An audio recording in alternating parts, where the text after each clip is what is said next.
Queridos, obrigado pela oportunidade, obrigado pelo convite de estar aqui com vocês. Eu acho que é a primeira vez, né? Desde que vocês começaram a fazer, nós começamos enquanto igreja a fazer esse encontro, né?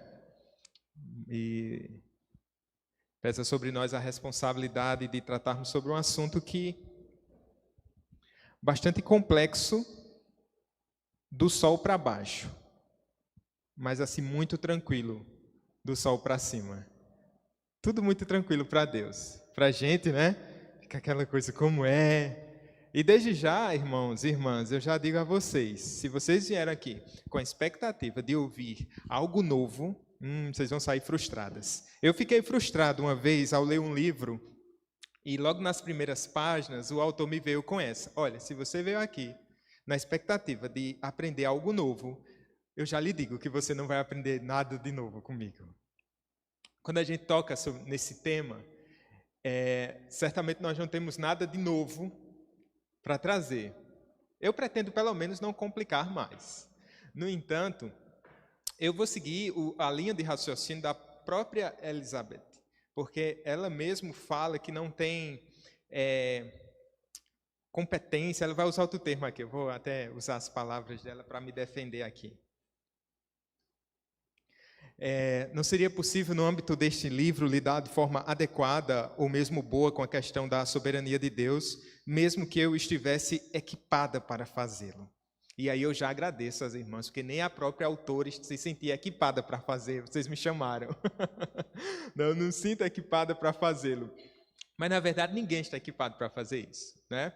No entanto, vamos pela palavra de Deus. Eu sei que essa contribuição da autora para as irmãs que leram esse material, certamente é de grande valia, porque é uma temática extremamente importante. Quando a gente diz que é algo difícil de conciliar, quando a gente fala que é algo difícil de se entender, eu não estou querendo dizer com isso que a gente não deva estudar e buscar entender dentro das nossas limitações, tá bom? Para não desencorajar as irmãs. Eu quero, antes de nós entrarmos nesse assunto, fazer um breve pedido, um breve momento de oração pela vida de João. José. É o tio de Regilene, ele teve um AVC, não foi? Tá internado, é isso? Tá na UPA. Tá bom. Vamos orar? Tá bom. Vamos orar. Nosso Deus amado, nessa tarde, Senhor, na Tua presença, Tu que és um Deus soberano, que controla todas as coisas, controla aquilo que é macro, Senhor, controla o universo, Senhor, tudo está debaixo do Teu controle, Teu domínio, louvado seja o Teu santo nome, mas o Senhor é o mesmo que governa cada partícula, Senhor, do universo, cada célula do nosso corpo, ó Deus amado, cada batida do nosso coração, ó Deus, nesse entendimento, Senhor, que Tu és um Deus soberano e um Deus poderoso, eu peço que o Senhor possa ir de encontro a José nessa tarde, pedindo o teu cuidado, a tua bênção sobre sua vida, Pai, em nome de Jesus. Cuida dessa vida, que o Senhor ajude, Senhor, todos os parentes também estejam fortalecendo.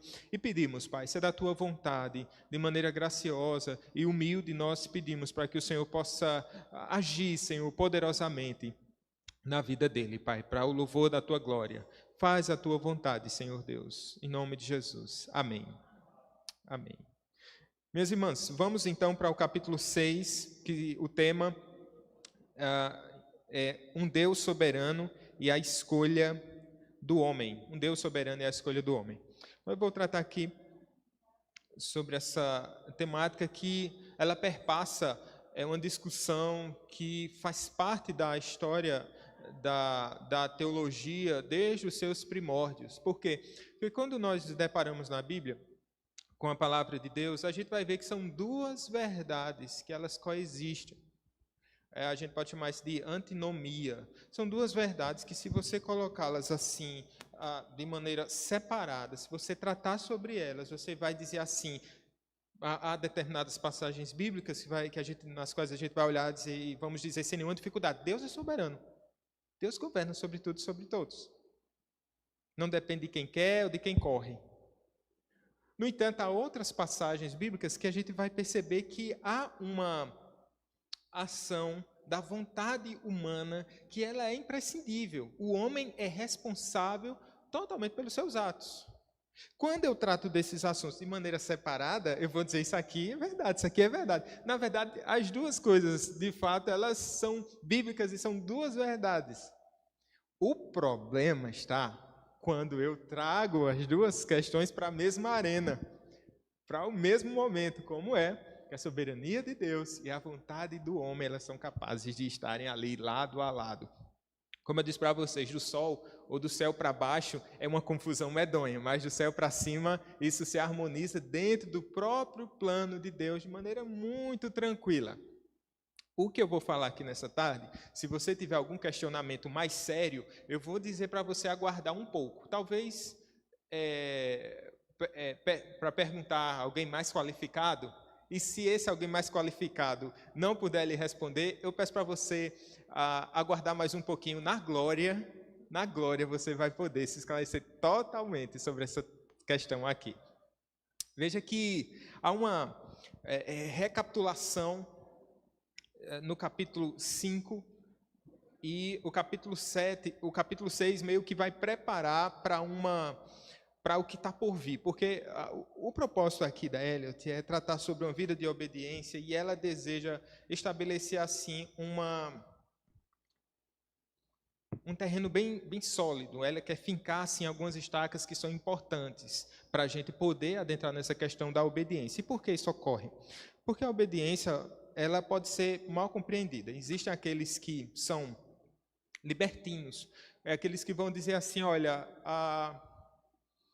já que Deus nos ama, e já que está tudo estabelecido, já que está tudo predestinado, então a gente pode viver da maneira mais tranquila possível.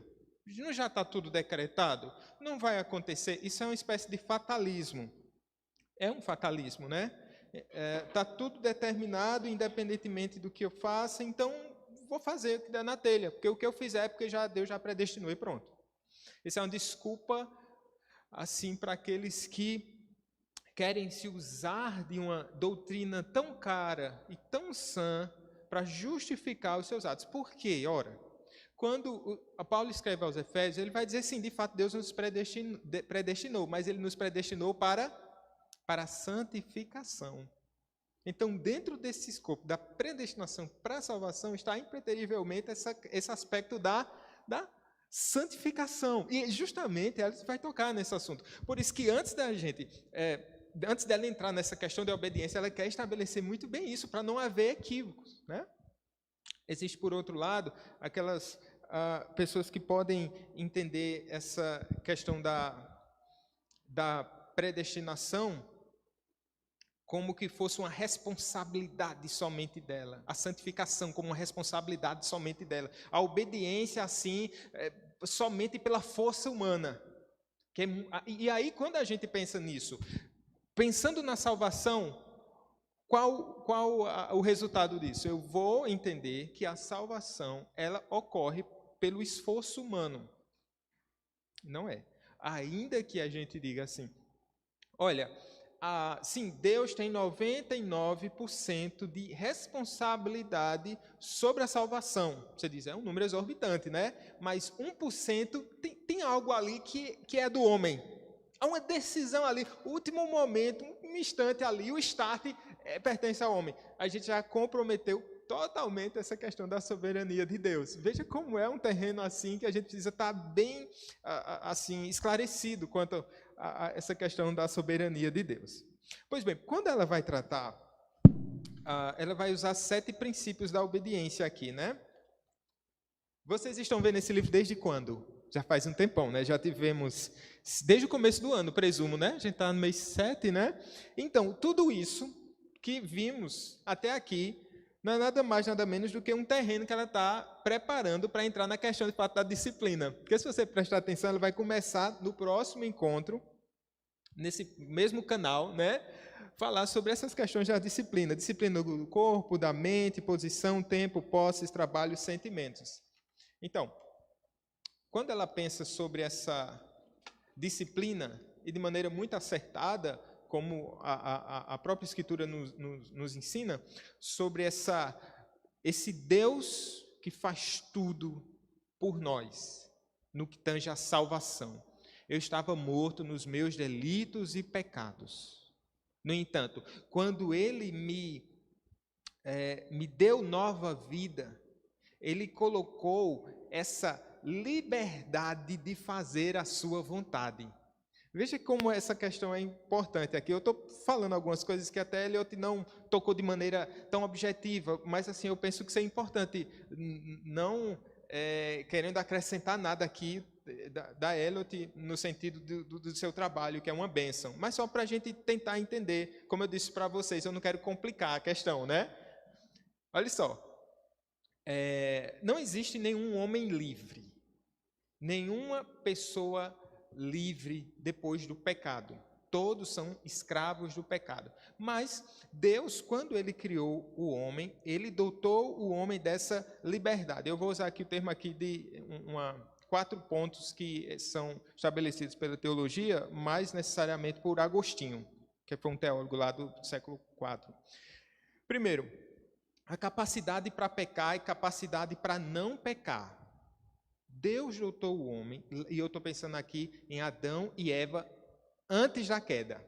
Deus dotou o homem com capacidade para pecar e não pecar. Ou seja, eles tinham essa possibilidade de escolha, de fazer aquilo que é certo e fazer aquilo que é errado. Mas há um segundo ponto aqui, a incapacidade para não pecar. Qual é a incapacidade para não pecar? O homem depois da queda. Sabe qual é o teste do livre-arbítrio? Escolha não pecar. Se você escolher não pecar, e de fato não pecar, aí eu poderia entender que de fato existe livre-arbítrio. Porque as pessoas, uma vez caídas no pecado, elas não têm mais essa possibilidade de resistir ao pecado. Elas estão impreterivelmente dotadas dessa incapacidade de fazer aquilo que é correto. Há uma terceira coisa aqui, é capacidade para não pecar. Incapacidade para não pecar é o homem no seu estado de queda. Incapacidade e capacidade para não pecar é o homem agora, a criatura agora redimida. Agora ele é habitado pelo Espírito Santo. Agora ele pode resistir ao pecado. Ele devolve lá aquela questão de antes da criação, antes da queda, que ele poderia não pecar. E agora o homem em Cristo Jesus, ele tem essa liberdade o quê? De dizer não ao pecado. O homem escravo do pecado, ele não pode resistir. Por quê, irmãos? Porque ele está morto. Está morto em seu pecado. É de maneira irremediável, até que Cristo venha e a ação do Espírito Santo regenere o seu coração, lhe traga uma nova vida. Agora ele está vivo. Vivo para quem? Vivo para Deus. Vivo para a justiça. Vivo para fazer aquilo que agrada o Senhor. Então é essa capacidade. E há um último aspecto aqui, a incapacidade para pecar. Isso vai ser no estado de salvação completa. Quando nós estivermos na glória eterna, nós não vamos ter mais a capacidade para pecar. Né? O pecado, ele perdeu a culpa do pecado já não pesa mais sobre nós, irmãos. A culpa do pecado, nenhuma condenação há para aquele que está em Cristo Jesus. O poder do pecado, ele já ficou assim, bastante enfraquecido, por causa da obra do Espírito Santo em nossas vidas. E a presença do pecado não existirá quando estivermos, quando esse estado de redenção for completo, ou for completado na glória eterna. Nós não vamos ter mais capacidade para pecar. Vocês já pararam para pensar sobre isso? Um dia, eu olharei para qualquer coisa no mundo que for, ainda que isso fosse possível, porque no céu nada vai nos tentar mais, né? Na presença santa de Deus. Mas ainda que fosse, meu coração não estaria inclinado ao pecado. Em outras palavras, eu queria que vocês entendessem que nós seremos semelhantes a Cristo Jesus. Coisa linda, né? Aquele que era capaz de olhar para qualquer coisa, aquele que era capaz de ser tentado em todas as áreas possíveis e imagináveis e dizer não. Seremos semelhantes a Cristo de maneira total e completa. Mas veja, qual o nosso estado hoje?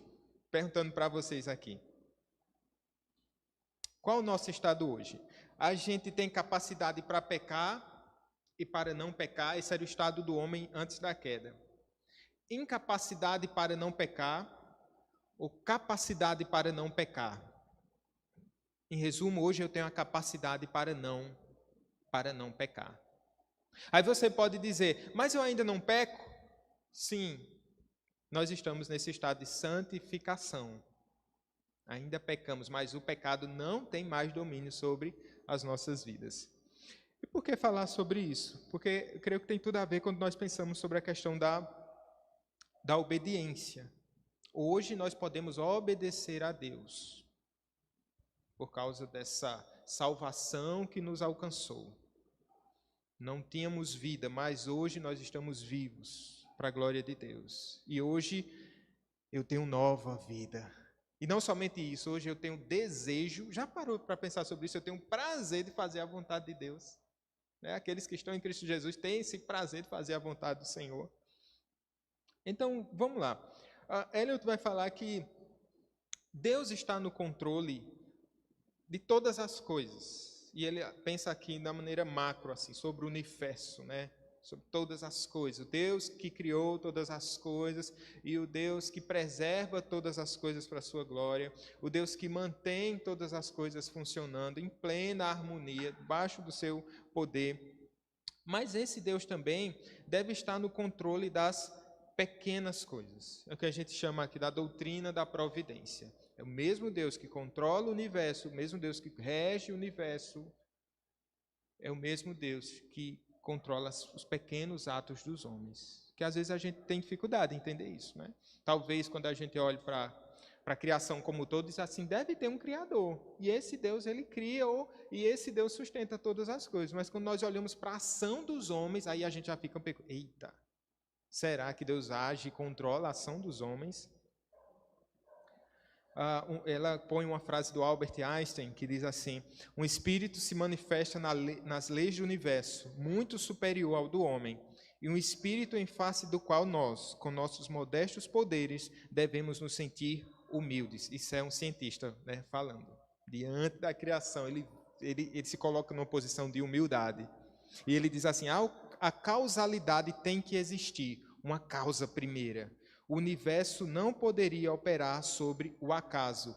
E aí tem aquele recorte que é muito famoso, que diz assim, Deus não joga dados. Deus não joga dados. Às vezes nós pensamos que Deus joga dados, que as coisas são fortuitas, aleatórias, que ocorrem assim ao léu, ao acaso. Não é, minhas irmãs. Não é. Já viram aquela velha história do tapeceiro? Aquela linda canção, né? Tapeceiro, mãos de artista. Foi Dani que postou, né? Mas aí aquela história da mulher que está lá tecendo um tapete e tem a criancinha que ela fica assim pequenininha e a mãe com o tapete no colo e ela não consegue perceber um desenho que fosse assim harmonioso. E ela vê só aquele tracejado confuso. Parece que não há ordem, parece que há um caos. Mas aí a mãe faz aquele exercício de trazer essa criança para o seu colo, para que ela pudesse ter uma visão de cima para baixo. E quando ela tem essa visão, ela fica deslumbrada com o que vê. E ela percebe que todos os fios estão no devido lugar. E tudo está ocorrendo de maneira extraordinariamente harmoniosa. Há cuidado nas mãos desse tapeceiro. É porque a nossa ótica ela é limitada. A gente olha de baixo para cima. Quando a gente olha de baixo para cima, a confusão parece se instaurar. Mas quando a gente olha de cima para baixo, está tudo bem. Né? Essa é uma experiência interessante, quando a gente tá voando, né? Pode estar, a gente pode estar pegando assim uma chuva, né? As nuvens carregadas, e de repente o avião ela sobrevoa, ultrapassa as nuvens, e aí fica tudo tranquilo. Irmãs, está tudo bem no céu, viu? Está tudo bem no céu. De maneira muito harmoniosa, o maestro, o rei do universo está regendo cada coisa. Às vezes parece que uma nota é meia dissonante, e parece que está tudo bem, obrigado, está tudo bem. Aqui, Deus está no controle das pequenas coisas, das pequenas coisas da nossa vida. E aqui ela fala que Deus, o causador de tudo isso, também nos leva a causar. O que é que ela quer dizer com isso? É aí que entra a questão da participação do homem na vontade de Deus. Ele chama o homem e da forma como ele estabelece todas as coisas e de maneira muito sábia, poderosa, ele traz o homem para ser coparticipante. Ele não tem parte nas decisões, o homem, mas Deus o chama a fazer cumprir toda a sua vontade, todo o seu decreto.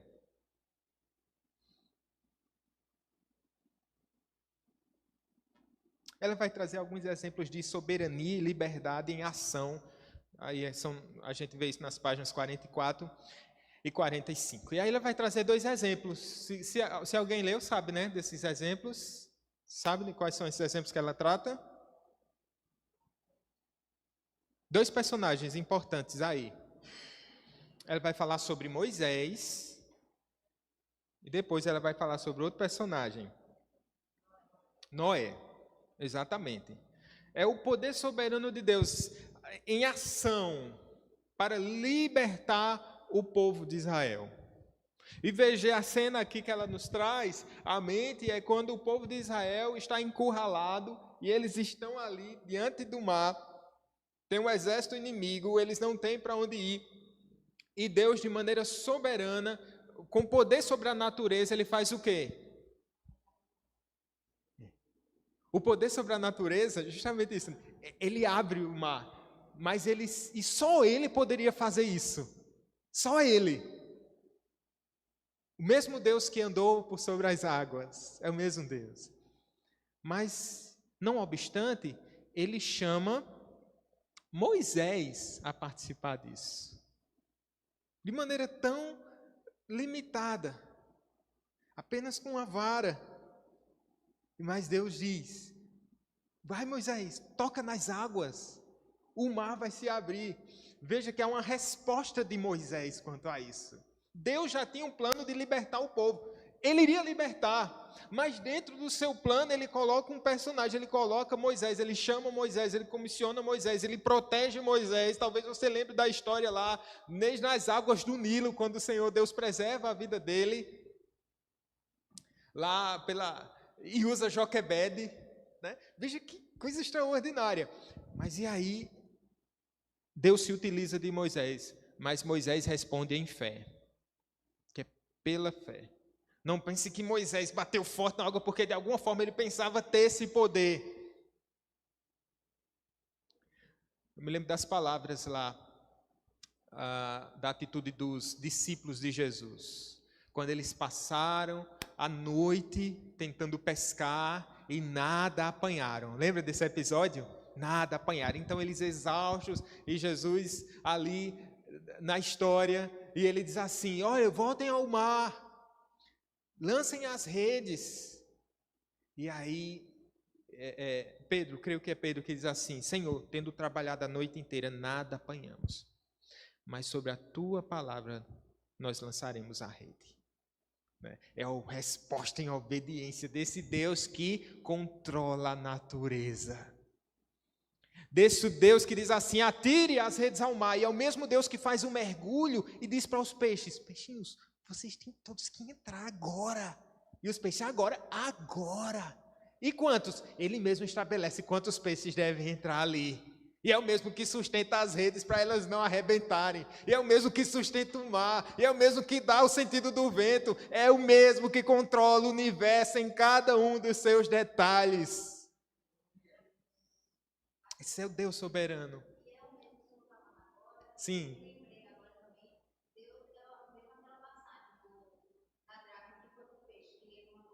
Sim.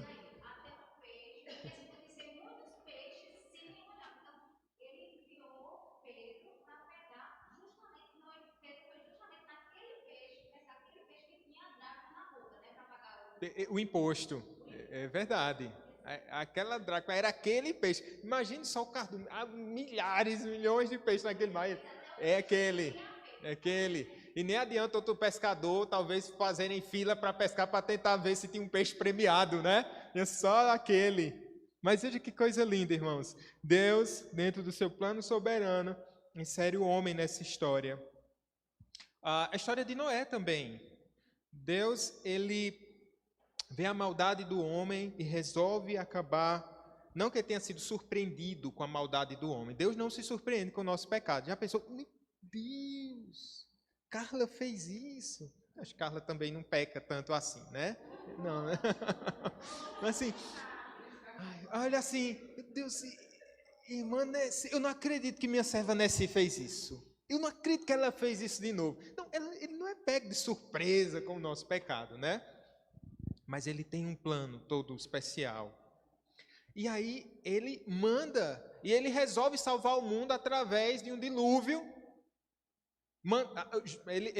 Ele resolve derramar seu juízo através de um dilúvio e resolve salvar o remanescente fiel através de uma arca.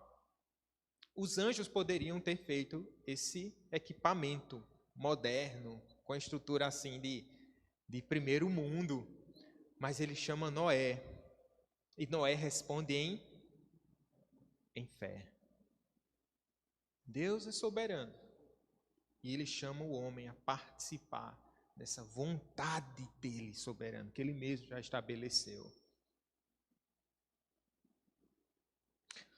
A Eliot vai dizer na página 46, quando a vontade do homem age de acordo com a vontade de Deus, isso é fé. Quando a vontade do homem age de acordo com a vontade de Deus, isso é fé. Quando a vontade do homem age em desacordo com a vontade de Deus, isso é incredulidade. Quando a vontade do homem age de acordo com a vontade de Deus, isso é o quê? Quando a vontade do homem age em desacordo com a vontade de Deus, isso é incredulidade. A Eliot também vai tratar sobre um aspecto importante dessa soberania, dessa vontade humana, quando ela trata sobre felicidade. O desejo de ter uma vida de obediência que traz felicidade. E aí ela vai trazer um exemplo de um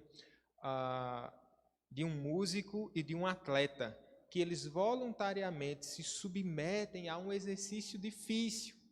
O músico, ele se submete à questão disciplinar, né? Ele não inventa a sua própria música, por assim dizer. Eu estou pensando aqui num músico que está inserido numa orquestra, né? Eu estou falando de um músico solo, enfim, mas de alguém que está inserido dentro de uma orquestra, que sabe o que vai tocar, porque a sua partitura ela não foi composta por si, e dentro dessa estrutura, ele se submete voluntariamente. É um exercício de obediência acompanhado pelo prazer. Então, é isso que a vontade redimida faz na gente, o prazer de se submeter à vontade de Deus. Porque perceba que para o mundo, a liberdade, esse discurso é tão forte hoje, né? Essa questão da liberdade, a liberdade em primeiro lugar, a autonomia humana em primeiro lugar. E o que é que eles pensam sobre liberdade? Fazer não está limitado por nenhuma lei. Mas isso é um ledo engano. Porque ao fazerem o que eles fazem, eles não estão, ainda que digam que são livres, eles estão escravos, estão agindo de acordo com a sua natureza. Porque essa liberdade consiste nisso, fazer aquilo que está de acordo com a minha natureza. E se a minha natureza é caída, o meu prazer vai ser fazer aquilo que desagrada a Deus, pensando que é liberdade. Mas vocês sabem que isso se trata de algemas invisíveis. É um estado de escravidão, né? Eu sempre lembro de Romanos, o estado do homem ali, quando Deus entrega ao homem aos seus próprios prazeres. E esse é um estado tenebroso, Dani, né? Quando o homem entrega aos seus próprios prazeres. Pensa que é liberdade, mas é uma liberdade infernal, a liberdade de um escravo. pensa que é felicidade, uma felicidade eterna. É uma felicidade nos moldes humanos, mas não é bem-aventurança. Lembra quando a Bíblia fala, quando diz que somos bem-aventurados? Essa é uma felicidade assim, porque o meu coração está em Deus. Lembremos do Salmo 1, o que diz, né? Bem-aventurado aquele que não anda segundo, bem-aventurado aquele que não anda segundo o conselho dos ímpios, não se detém no caminho dos pecadores, não se assenta na roda dos escarnecedores, antes o seu prazer está na lei do Senhor, e na sua lei medita dia e noite, e vai dizer que ele é como uma árvore plantada, junto a ribeiros de água, etc, etc. Então, qual é o prazer desse bem-aventurado? O prazer dele é porque ele age de acordo com a vontade dele, mas a vontade redimida, e a vontade redimida dele o inclina aos pés do Senhor, a fazer a vontade de Deus. Essa liberdade que temos em Cristo, ela nos produz felicidade. Na página 47, a Eliot vai dizer, se nós queremos ser discípulos, nós nos colocamos sob a direção de alguém. Ele nos diz o que devemos fazer e nós encontramos nossa felicidade em fazê-lo. Vou repetir isso. Se nós queremos ser discípulos, nós nos colocamos sob a direção de alguém. Ele nos diz o que devemos fazer e nós encontramos nossa felicidade em fazê-lo. A liberdade reside no cumprimento das regras. A alegria também está lá. Isso destoa do que o mundo pensa sobre felicidade demais, né? A liberdade reside no cumprimento das regras.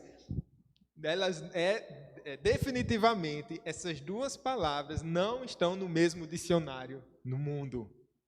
Regras e liberdade. Elas são antagônicas no vocabulário do mundo, mas no vocabulário do céu, elas se completam. Né? As regras, a regra do céu, o desejo de fazer a vontade de Deus. Aí ela pincela assim, rapidamente, dizendo assim, a alegria também está lá, como se para a gente não esquecer. Porque esquecemos muito rapidamente que a alegria está na obediência. Faz bem obedecer. Há prazer na obediência. Quando obedecemos ao Senhor, primeiro eu preciso lembrar de que eu fui liberto para fazer a vontade do Senhor. Isso por si só já deve nos trazer assim uma plenitude de alegria. Eu fui liberto para fazer a vontade do Senhor. E fora também o agir por fé. Agir de acordo com a vontade de Deus, isso é uma resposta de fé. Agir o contrário disso é incredulidade. Ela vai pensando aqui nessa estrutura, né? Eu achei interessante. Essa harmonia de uma orquestra, tocando. Cada um cumprindo lá a sua parte na música, o todo. É bom de se ouvir. E aí ela vai falar de alguém que está no meio da feira.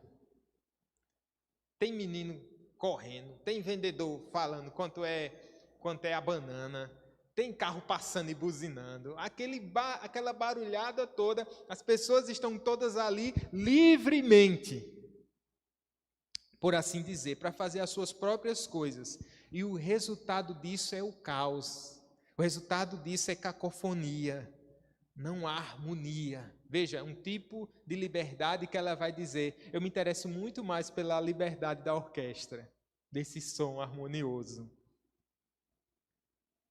A obediência é a nossa fonte de felicidade. A obediência é a nossa fonte de felicidade. Que somos bem-aventurados quando temos prazer na lei do Senhor. Na página 48 ela diz, é útil conhecer alguém que está no comando. Nós nos submetemos de bom grado à direção dele. Isso nos faz pensar sobre a facilidade que nós encontramos. Vou começar pela dificuldade. Muitas vezes a dificuldade que nós encontramos em obedecer a Deus ocorre porque nós não conhecemos bem esse Deus. Porque quanto mais confiamos, quanto mais conhecemos nosso Deus, a tendência é que mais a gente confie nele. Quanto mais conhecemos, mais confiamos. Nem assim nas nossas relações interpessoais? Talvez no primeiro dia que você leva o seu filho para a escola, primeiro você se aproxima da escola. procura saber como é essa escola, não é verdade? Depois você experimenta a escola. Não é que você tem aquela confiança, mas com o tempo, aquilo que era difícil para você, aquilo que era desconfiança, você sempre tinha um pé atrás, com o tempo, eu estou usando o exemplo da escola, mas nas nossas relações isso ocorre, né, em diversas configurações aí. A gente começa a ter uma confiança, né? É o motorista da van que leva o filho para a escola. Você diz assim, quem é esse camarada? Mas aí você recebe boas indicações dele. Aí, com o tempo, você fica bem tranquilo. É uma tendência nossa de confiar quando se conhece. Por que não confiamos tanto em Deus? Presumo que é por conhecermos pouco esse Deus. Aqueles que mais confiam em Deus é porque estão conhecendo mais o Senhor. E quanto mais o conhecemos, mais nós confiamos nesse Deus. Deus fiel. E eu não preciso trazer somente uma experiência particular de como Deus foi fiel a mim. Eu só preciso necessariamente ir para a Escritura e lembrar de que esse Deus não é homem para mentir. Lembrar de que todas as suas promessas, elas estão de pé. Aconteça o que acontecer. Lembrar de que nenhum dos seus planos podem ser frustrados. Não foi o sofredor que falou isso? Bem sei que tudo pode, Senhor, e nenhum dos teus planos podem ser frustrados. É o exercício de conhecer, nos traz essa confiança. Cristo lá na cruz, confiando em Deus, eu sei que Ele me tirará da morte. Eu sei que eu verei o fruto desse penoso trabalho. Eliot, página 49, ela diz, é na base de uma sólida convicção de que Ele é soberano e amoroso, que nos comprometemos incondicionalmente com Ele, acreditando que o que deixamos para trás é menos do que nada comparado ao que esperamos. Vamos ler Filipenses 3:8? Está falando que é na base de uma sólida convicção de que Ele é soberano e amoroso, que a gente se compromete incondicionalmente com Ele. A gente acredita que o que deixamos para trás é menos do que nada comparado ao que esperamos. O que é que diz Filipenses 3:8? Quem achar?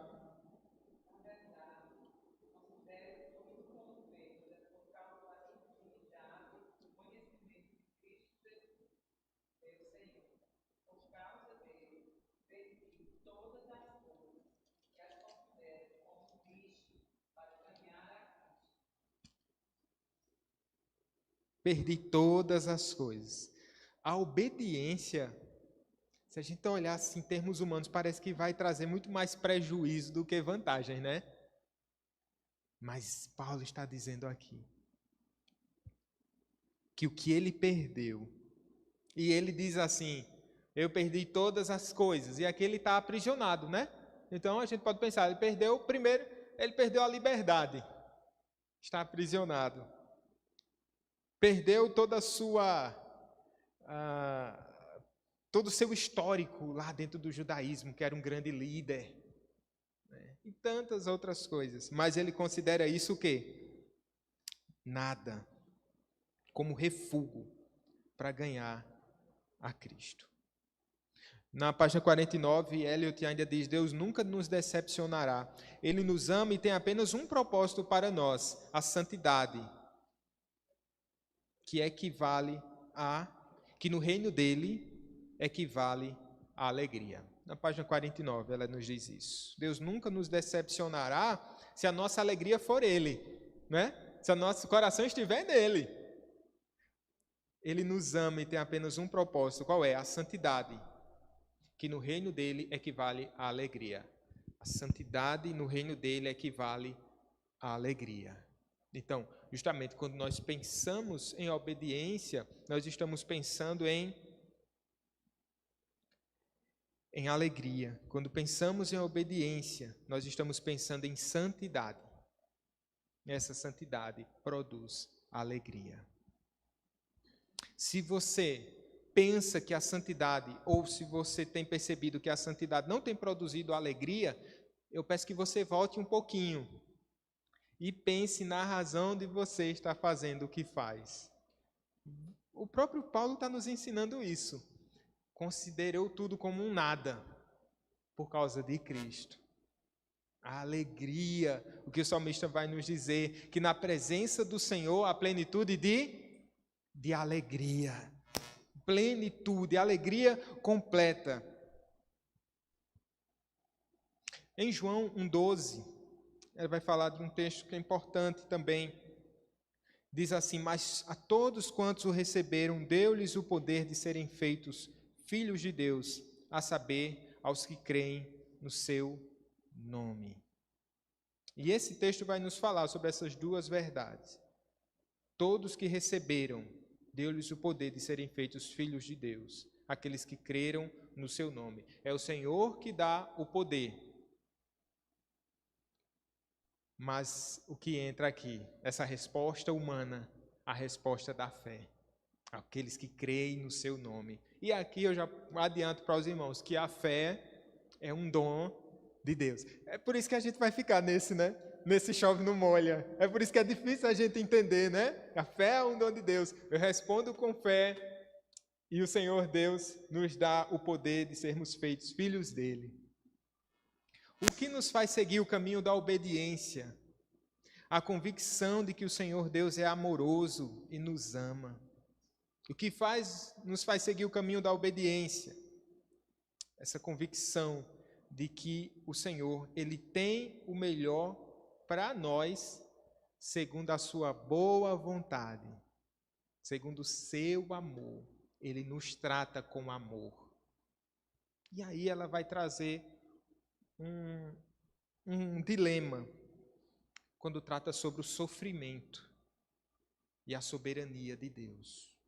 O sofrimento e a soberania de Deus. Não é difícil a gente pensar sobre isso, né? Como é que esse Deus que me ama, Ele permite que eu passe por determinada situação? Como é que esse Deus que me ama permite que o sofrimento venha até mim? Eu me lembro daquela jovem que está com câncer, Arielle Pedrosa, Arielle, ela quando fala sobre o câncer, ela tem a convicção de dizer, não, esse câncer era para mim. Não era para outra, era para mim. Ou seja, Deus não erra. E ela, de maneira muito madura, maturidade essa que a gente talvez não tenha em todos os momentos, mas que é a vontade de Deus, que nos sujeitemos à sua vontade. Ela diz, então, esse problema era para mim. Você já parou para pensar sobre os problemas assim, dessa forma? Esse era para mim mesmo. Porque geralmente nós dizemos assim, olha, isso deveria ser para outro. Eu li um livro chamado Feliz Ano Velho. Feliz Ano Velho. Ele é de um cara chamado Marcelo Rubens Paiva. O Marcelo, ele tinha lá seus 20 e poucos anos, cheio de vida. Aí ele sai com os amigos, parece que era num momento de descontração, de farra, amigos da universidade, sei o quê, dá um mergulho lá, lesiona a medula. No que ele lesiona a medula, ele fica tetraplégico, parecia tetraplegia, né? Mas aí ele consegue reaver os movimentos dos membros superiores e fica os membros inferiores, então ele fica paraplégico, né? Um cadeirante. E aí ele, na forma como ele narra a sua história, ele, quando fala sobre Deus, é para dizer, logo eu podia ter sido outra pessoa, ou mostrando uma insatisfação, parece que é um caminho até natural, né? Uma insatisfação, porque ele estava naquela situação. É uma pessoa que que enfrentou o problema até de maneira muito positiva, mas no que tange a sua espiritualidade, é um homem assim que ainda não tem, pelo menos até onde eu sei, ele ainda não tem Cristo Jesus, então a forma como ele percebe isso é de uma maneira assim, eita, por que isso aconteceu comigo? Por que Deus deixou isso acontecer comigo? Aí tem uma irmã, Joni Eareckson, essa que chama, né? Joni Eareckson, que ela passou por um problema semelhante e foi ali na meados de década de 70 também. Ela é uma irmã em Cristo. Se você escutar o testemunho dessa irmã, e ela trata sobre o sofrimento de maneira tão piedosa, a soberania de Deus e o sofrimento. Alguém perguntou a ela como é que ela lida. Ela, por causa do acidente, ela teve uma lesão medular e ela é tetraplégica. Ela só mexe o pescoço. E a perguntaram a ela, como é lidar com essa limitação tamanha? E ela diz, olha, não é fácil. Quando amanhece o dia, ela diz, eu digo a Deus, Senhor, não vou aguentar mais um dia nessa condição de tetraplegia. Eu não aguento mais, Senhor. Eu não tenho mais sorrisos. Mas Deus, me empresta um sorriso teu. Me empresta o teu sorriso. E é esse o exercício de você entender, compreender que em meio ao sofrimento, o Senhor Deus tem um sorriso escondido. Parece que é uma face carrancuda, mas é um Deus soberano que nos ama. Na vida de Eareckson, ela tem um ministério extraordinário. Como é o nome do projeto? Eareckson and Friends, alguma coisa, e amigos. Ela se colocando. Ela tem um ministério voltado para pessoas que têm deficiência. E alcança pessoas dos Estados Unidos, da América Latina e do Brasil. Tem cadeiras de rodas que eles recebem doação, eles reparam essas cadeiras e eles repassam e fazem doação, entregando Bíblias. Veja que ministério extraordinário. Imaginemos Eareckson sem essa tragédia. Certamente estaria servindo a Deus de maneira local. Mas veja, Deus poderia ter feito isso de outra forma? Poderia. Uma pessoa sã que tivesse se compadecido por essa causa e ter abraçado essa causa. Mas aprove ao Senhor que fosse dessa forma. E o que ela entende do sofrimento, de maneira tão humana, ela diz, é muito difícil. Às vezes o sorriso se esconde de mim. Mas eu vou no céu. Porque lá eu tenho recursos divinos que me traz alegria. Por isso que a Bíblia nos diz assim, a alegria do Senhor é a nossa força. A IBF que tratamos era sobre a história de Neemias. Tem esse aspecto também, o pessoal quebrantado, de tristeza pelos seus pecados. Mas Neemias disse, se alegrem, porque a alegria do Senhor é a nossa força. A alegria de quem? Do Senhor. A alegria que está no Senhor. A alegria que nós encontramos na palavra do Senhor. A alegria que nós encontramos em Cristo Jesus. Meus irmãos, eu ia dizer que não vou, que eu não ia me alongar, mas já está, né? Eu já me alonguei, então não cabe mais essa frase, né, gente? Ela fala um pouquinho sobre 2 Tessalonicenses, capítulo 1, versículos 3, versículo 5, versículo 11, falando do proveito da igreja de Tessalônica quanto ao sofrimento, à perseguição que a igreja estava passando, e ele mostra ali, o texto nos mostra que Deus se utiliza desse sofrimento para o fortalecimento da igreja de Tessalônica e ainda dizendo, olha, aqueles que fizeram o mal, aqueles que são inimigos da cruz, está guardado para eles a justa sentença, a justa punição.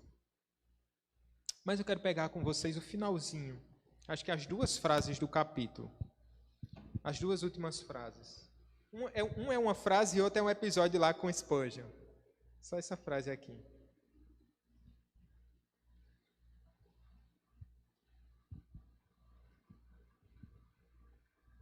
Eu estou falando sobre a página 54.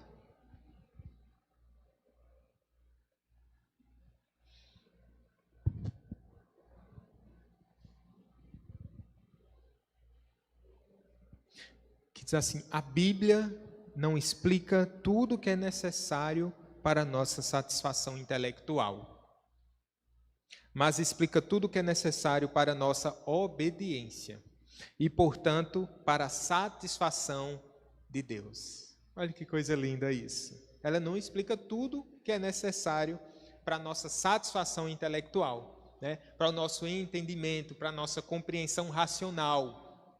Ela não se detém a isso, ainda que em muitos aspectos ela nos traga esse entendimento em vários temas, mas ela explica tudo aquilo que é importante, indispensável para a nossa obediência. Isso é importante, porque tem pessoas que se esbarram na questão da soberania de Deus e o que é que elas fazem? Elas dizem: isso é muito difícil de entender, e por causa disso elas enfraquecem na fé, ou por causa disso elas colocam em xeque o amor de Deus, por causa disso elas apresentam várias objeções, e isso acaba lhes fragilizando a fé.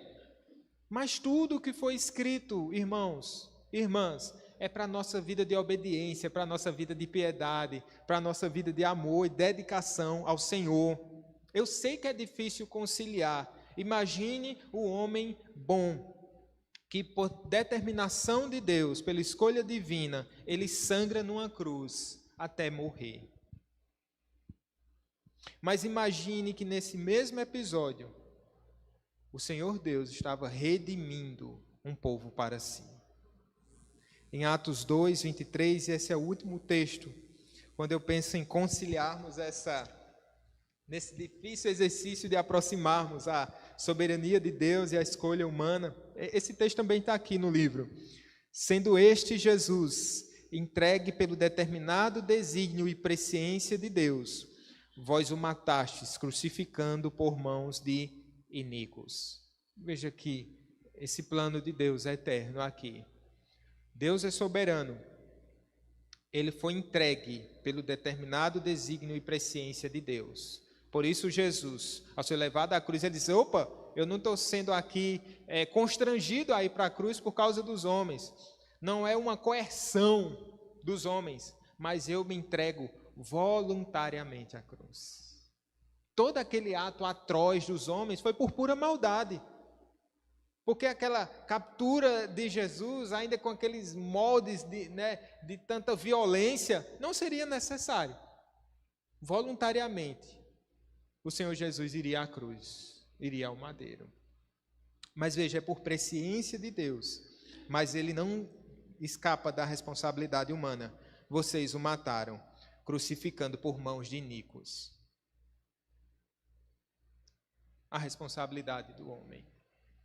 Por isso, aqueles que se negam a viver em obediência à lei do Senhor, aqueles que se negam a se dobrar diante do Senhor Jesus, esses são responsáveis pelos seus atos. Diante de Deus, ele será responsabilizado. No entanto, é o Senhor Deus que conduz todas as coisas.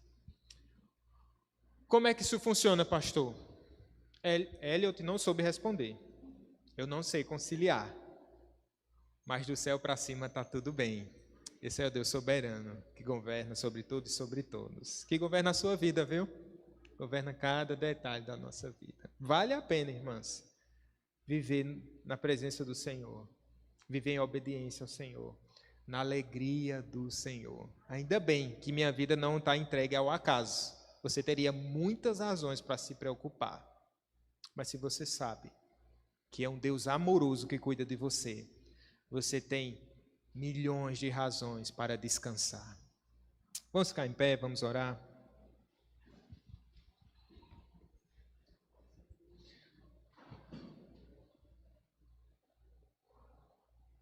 Tu és o Deus que cuida de todas as coisas, criou todas as coisas para a tua glória. Tu és um tapeceiro perfeito, bendito, que obra maravilhosa o Senhor fez, Pai. Obra de redenção. Parecia que as linhas estavam tortas. Uma cruz, um homem sangrando, um homem injusto ali. Parecia ser uma obra manchada, Pai.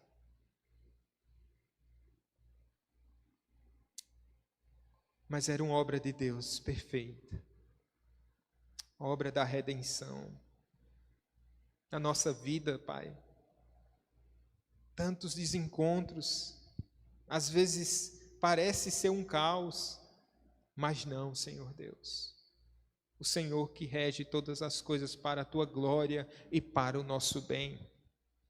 Nos traz esse descanso em Ti, ó Deus. Nos traz esse descanso em Ti. Nos traz a consciência dessa responsabilidade que nós temos, ó Pai, porque foi para a liberdade que o Senhor nos chamou. Dessa forma, não nos convém mais, Senhor, vivermos uma vida, Senhor, de desobediência. Não, isso não nos traz mais alegria, Pai. Isso não nos traz mais completude, mas o nosso prazer está na lei do Senhor. Obrigado, Senhor Deus, porque o pecado, nós não somos mais culpados, Senhor, por causa da obra de Cristo. Não há mais culpa, nenhuma condenação há para aqueles que estão em Cristo Jesus. Obrigado porque o poder do pecado foi minimizado agora, ainda que seja algo ruim, terrível, Pai, mas ele não tem mais o poder que tinha sobre nós. Mas nós aguardamos o dia, Pai, em que o pecado não estará mais em nossa presença e nós não desejaremos mais pecar, porque seremos semelhantes a Cristo Jesus, o nosso Senhor. Nós não compreendemos os teus caminhos, Senhor, mas queremos te dar o nosso louvor, a nossa canção, a nossa vida, ó Deus bendito. Eu rogo pelas minhas irmãs, que cada uma possa descansar em Ti, nas Tuas promessas, na Tua fidelidade, na Tua soberania. Em nome de Jesus. Amém.